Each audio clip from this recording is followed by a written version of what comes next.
Assalamualaikum warahmatullahi wabarakatuh. Hai, perkenalkan nama aku Audana Fadila dengan NIM 1908296 dari Universitas Pendidikan Indonesia, Program Studi Manajemen Industri Catering. Di video kali ini, aku bakal ngebahas tentang vitamin yang larut di dalam lemak.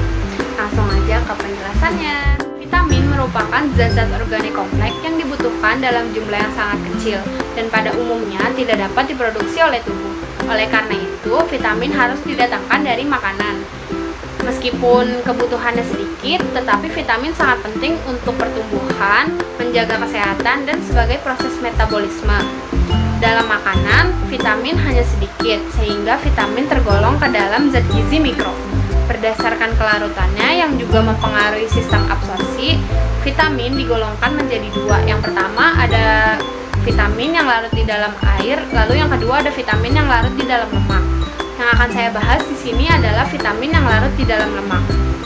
Sifat-sifat atau karakteristik umum vitamin yang larut dalam lemak yaitu larut dalam lemak dan pelarut lemak. Jika mengkonsumsinya lebih dari yang dibutuhkan, nantinya akan disimpan dalam tubuh dan dikeluarkan dalam jumlah kecil melalui empedu dan diabsorpsi melalui limfe. Vitamin yang larut dalam lemak itu ada 4, yaitu ada vitamin A, vitamin D, vitamin E, dan vitamin K.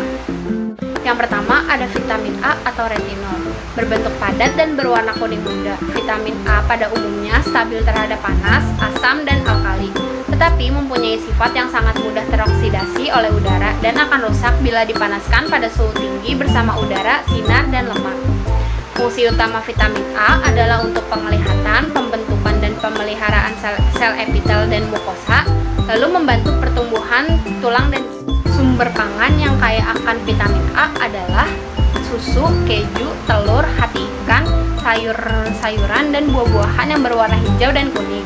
Penyakit yang ditimbulkan akibat kekurangan A adalah rabun senja, katarak, infeksi saluran pernafasan, menurunnya daya tahan tubuh, kulit yang tidak sehat, dan lain-lain. Karena vitamin A ini larut dalam lemak dan disimpan terutama di hati, bila rutin dikonsumsi dalam jumlah yang sangat banyak atau berlebihan, dapat menyebabkan gejala keracunan, termasuk kerusakan hati, abnormalitas tulang, sakit tulang dan nyeri sendi, sakit kepala, dan muntah. Lalu yang kedua ada vitamin D atau kalsiferol, berbentuk kristal putih, tahan panas dan oksidasi. Fungsi utamanya adalah sebagai pohormon, membantu pertumbuhan tulang dan gigi, dan berpengaruh pada penyerapan kalsium dan fosfor. Vitamin D dapat diperoleh tubuh melalui sinar matahari dan makanan, yaitu kuning telur, mentega, dan minyak hati ikan.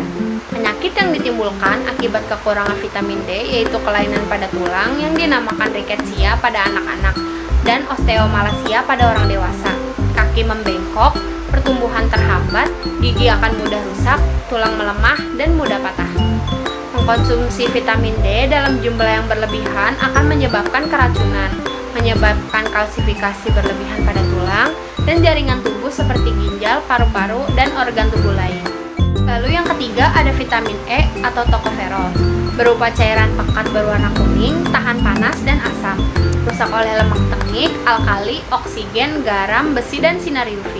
Fungsi utama dari vitamin E yaitu sebagai antioksidan yang kuat, sebagai sintesis DNA, merangsang reaksi kekebalan, mencegah penyakit jantung koroner, melindungi sel darah merah dari hemolisis, dan mencegah keguguran. Sumber yang mengandung vitamin E yaitu ikan, ayam, kuning telur, kecambah, ragi, havermat, dan lain-lain. Penyakit yang ditimbulkan akibat kekurangan vitamin E yaitu bisa mandul baik pria maupun wanita, gangguan syaraf dan otot, gangguan penglihatan dan berbicara, serta kerusakan sel darah merah. Jika menggunakan vitamin E secara berlebihan dapat menyebabkan keracunan, namun akibatnya tidak terlalu merugikan seperti kelebihan vitamin A. Nah, yang terakhir nih ada vitamin K. Vitamin K ini larut dalam lemak dan tahan panas, tetapi mudah rusak oleh radiasi, asam, dan alkali. Fungsi utama dari vitamin K yaitu untuk membantu pembentukan protombin atau senyawa untuk penggumpalan darah. Sumber utama vitamin K adalah hati, sayur, daun berwarna hijau, buncis, kacang polong, kol, dan brokoli. Penyakit yang ditimbulkan akibat kekurangan vitamin K yaitu darah sulit membeku bila terluka, berdarah, dan pendarahan. Lalu, kelebihan vitamin K ini dapat terjadi bila vitamin K diberikan secara berlebihan, berupa vitamin K sintetik menadion. Gejala kelebihan vitamin K adalah hemolisis sel darah merah, sakit kuning, dan kerusakan pada otak.